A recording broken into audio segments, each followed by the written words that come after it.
Hello again. At the time of the Southport disturbances in late July and early August last year, I was made simply dizzy by the speed at which white people were charged, brought before the courts, and sent to prison.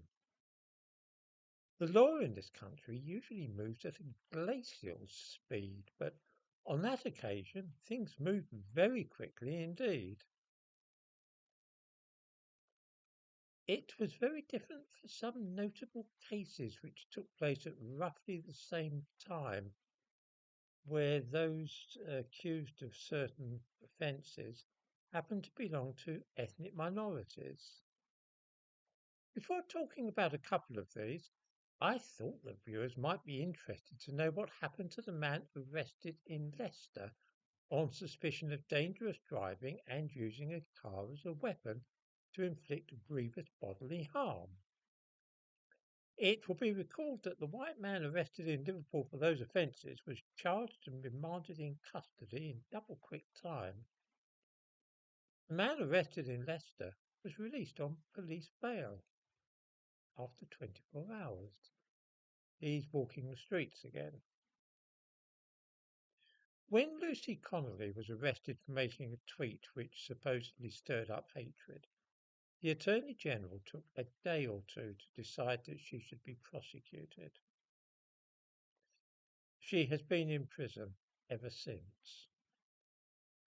A week earlier, CCTV footage had been released of two Pakistani brothers apparently attacking police officers at Manchester Airport. A female officer's nose was broken during the incident. Many people watching the film thought that it was clear what had happened, that it was almost an open and shut case. The Attorney General, however, took 5 months to decide if charges should be brought against the two men, Mohammed Fakhir Ahmad and Mohammed Ahmad. 5 months. They are still free, and their trial is not due to begin for another month, which will be about a year after the alleged offence.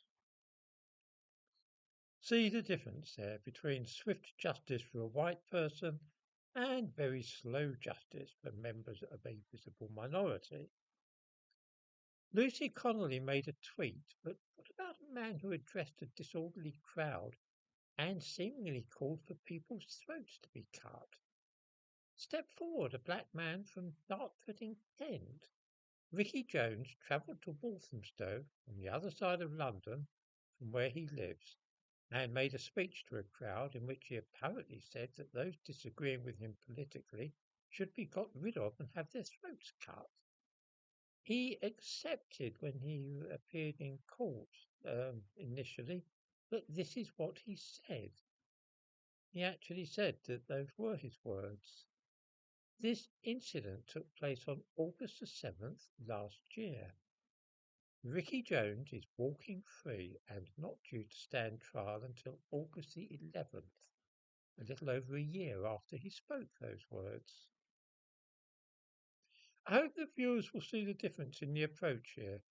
Lucy Connolly made a tweet and was arrested and in prison a week later. She's still there.